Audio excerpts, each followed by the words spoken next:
بائیں پسلی سے کیوں پیدا فرمایا؟ جبکہ اسے دائیں جانب سے دائیں جانب سے پیدا کرتا جو اچھا کام ہو. سرکار کا قول ہے کہ ہر اچھا کام اسے دائیں سے کیا جائے، دائیں جانب سے ہونا چاہیے. تو بائیں جانب سے کیوں اللہ نے عورت کو پیدا فرمایا؟ علماء نے فرمایا ہے کہ بائیں جانب سے، بائیں پسلی سے اللہ نے عورت کو اس لیے پیدا فرمایا ہے کہ بائیں جانب دل ہوتا ہے.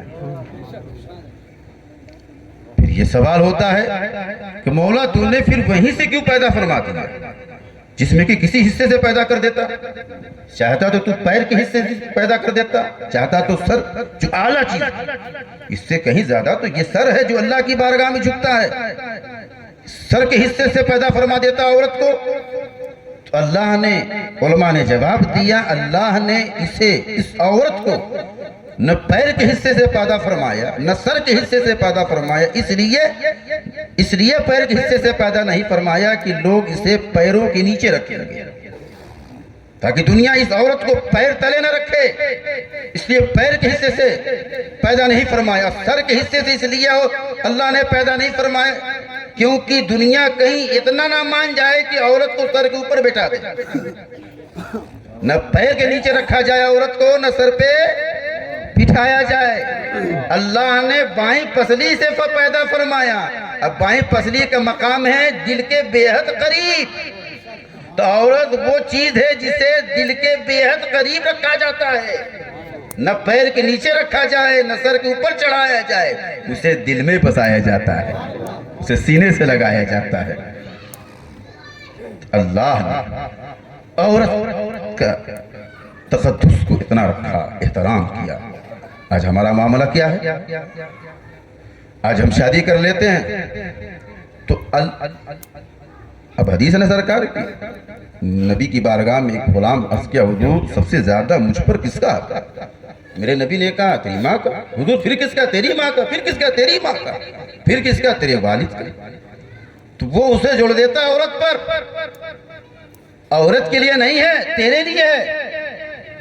تو اسے کیوں اس میں الجھا رہا ہے؟ تو کیوں نہیں خدمت کرتا اپنی ماں کی؟ تو کیوں نہیں خدمت کرتا اپنے والد کی؟ عورت کو مجبور کیوں کر رہا ہے کہ نہیں تمہیں کرنا ہے جو کام تجھ پر تیرے لیے ضروری ہے وہ کام اس پر ڈال رہے ہیں. اسی لیے ہمارے گھر میں جو بگاڑ پیدا ہو رہا ہے اس کا بھی ایک طریقہ ہے، بڑا پیارا طریقہ ہے جو میں اپنا تجربہ پیش کر رہا ہوں اپنی زندگی کا، شادی کے بعد کا. شرمانی کی بات نہیں ہے، شرمانی کی بات نہیں ہے، میں اپنی زندگی کا، میں اپنی میاں بیوی کا جو تجربہ اسے پیش کر رہا ہوں. کاش اگر اس پہ عمل ہو جائے تو انشاءاللہ کبھی گھر میں بگاڑ پیدا ہی نہیں ہوگا. یہ میرے شاگرد اچھی طرح جانتے ہیں کہ میرے پیروں میں بے حد تکلیف ہوتی ہے، سب جانتے ہیں، بے حد تکلیف رہتی ہے، سونے میں دقت ہے. میری اہلیہ نہایت ہی باوفا ہے، خدمت گزار ہے، لیکن میں اس سے کہتا ہوں کہ یہ خدمت میری نہ کر کے تم میری والدہ کر لیا کرو.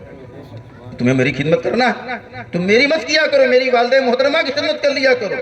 ماشاءاللہ وہ خدمت کرتی ہے، اللہ کی طرف سے ہمیں آرام مل جاتا ہے. تو یہ اگر کام کر لیا جائے تو کبھی بگاڑ پیدا نہیں ہوگا. اس دماغ سے چلا جائے تو انشاءاللہ تمہاری بیوی تم سے محبت بھی کرے گی، لیکن اس پر لوڈ ڈال دو، وہ سارا کام کر رہی ہے، گھر کی برتن وہ مانجتی ہے، جھاڑو وہ دیتی ہے، کھانا وہ بناتی ہے، کپڑا وہ دھوتی ہے، بچوں کو وہ تیار کرتی ہے، بچوں کی اسکول کا انتظام وہ کرتی ہے، سارا کام وہ کرتی ہے، تمہاری خدمت بھی کرے، تمہارا سب کچھ بھی کرے، پھر تمہارے ماں باپ کی خدمت کرے. وہ جانور ہے کیا؟ اللہ جو تجھ پر اللہ نے حق رکھا ہے ماں باپ کا، اسے اٹھا کر اپنی بیوی میں ڈال رہے ہو. اسی وجہ سے ہمارے گھر میں بگاڑ ہے، انتشار کا ماحول. کاش ہم شادی سے پہلے جس طرح اتنا خوش ہوتے ہیں، کاش ہم اس سے کہیں زیادہ خوش ہو کر اپنے آقا کی زندگی پڑھ لیتے. سبحان اللہ، نکھار پیدا ہو جائے، خوشنما زندگی ہو جائے، اور یقیناً جو نبی کی سیرت کو پڑھ لے گا، اس پر عمل کر لے گا، کوشش کرے گا اخلاق و محبت سے، یقیناً اس کی زندگی خوشگوار زندگی ہو جائے گی. لیکن اس پر ہمارا عمل نہیں ہے، اس پر ہمارا عمل نہیں ہے. وَاتَّقُوا اللَّهَ الَّذِي تَسَاءَلُونَ بِهِ وَالْأَرْحَامَ، اللہ نے ارشاد فرمایا جس سے تم مانگتے ہو اس سے ڈرو اور رشتوں کا لحاظ رکھو. تمہیں ماں کا بھی لحاظ رکھنا ہے، باپ کا بھی لحاظ رکھنا ہے، بہنوں کا بھی لحاظ رکھنا ہے، بھائیوں کا بھی لحاظ رکھنا ہے، بیوی کا بھی لحاظ رکھنا ہے، اولاد کا بھی خیال کرنا ہے، ہر چیز کا خیال کرنا ہے۔ اگر اس طرح رہو گے تو انشاءاللہ تم اپنے پیر سے کتنی محبت کرو، اور ماں باپ سے محبت نہیں ہے تو پھر پیر کی محبت پھر قابل قبول نہیں ہے۔ میرا پیر وہ ہے جو تمہیں کہتا ہے کہ تم اپنے ماں باپ کی خدمت کو لازم کرو۔